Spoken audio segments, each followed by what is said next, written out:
भाजपच्या गोटातली महत्त्वाची बातमी समोर येतेय। तर भाजप आणि संघ विधानसभेसाठी सर्वेक्षण करणार असल्याची माहिती आता समोर आली आहे।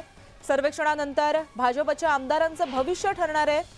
कुणाला उमेदवारी द्यायची आणि कुणाचा पत्ता कट होणार हे सुद्धा यामधून आता समोर येणार आहे।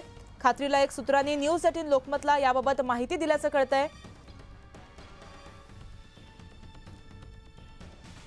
तर याबाबत आपण अपडेट जाणून घेतोय आमचे प्रतिनिधी तुषार यांच्याकडून।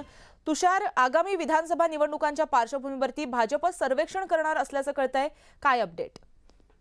आपण पाहिलं असेल तर लोकसभा निवडणुकीमध्ये भाजपला मोठा फटका मुंबईसह महाराष्ट्राच्या विविध भागामध्ये बसल्याचं पाहायला मिळतंय। आणि यानंतर लोकसभा निवडणुकीनंतर देवेंद्र फडणवीसांनी सर्व आमदारांची बैठक देखील घेतली, अनेक सर्वेक्षण देखील झाल्याचं पाहायला मिळालं। आणि या सर्वेक्षणानंतर स्वतः देवेंद्र फडणवीसांनी अनेक आमदारांची कानउघडणी देखील केली, ज्या आमदारांची कामगारी ज्या आमदारांचं काम हे असमाधानकारक होतं।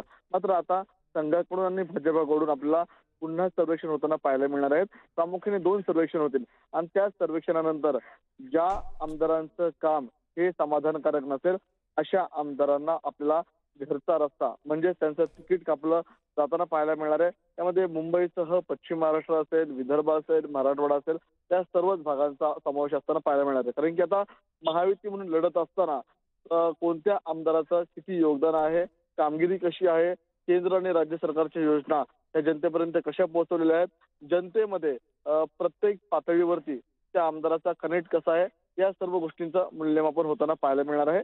या सर्व गोष्टी आपल्याला या सर्वेक्षणावरती असणार आहेत। कारण की भाजपाचे जे मुख्य प्रभारी भूपेंद्र यादव असतील, सहप्रभारी अश्विनी वैष्णव असतील, त्यांच्या आपल्याला मॅरेथॉन बैठका मुंबईसह राज्यभराच्या विविध कानाकोपऱ्यामध्ये होताना पाहायला मिळतात। आणि स्वतः अमित शहा या सर्वेक्षणावरती लक्ष ठेवून असल्याचं आपल्याला पाहायला मिळतं। त्यामुळे भाजपाचे सर्वे, संघाचे सर्वे आता भाजपाच्या आमदारांचं भवितव्य, भाजपाच्या आमदारांचं तिकीट कोणाला द्यायचं हे ठरवताना पाहायला मिळणार आहे। जी नक्कीच तुषार, याकडे आपलं लक्ष असेल। तत्पूर्वी धन्यवाद तुम्ही दिलेल्या माहितीसाठी।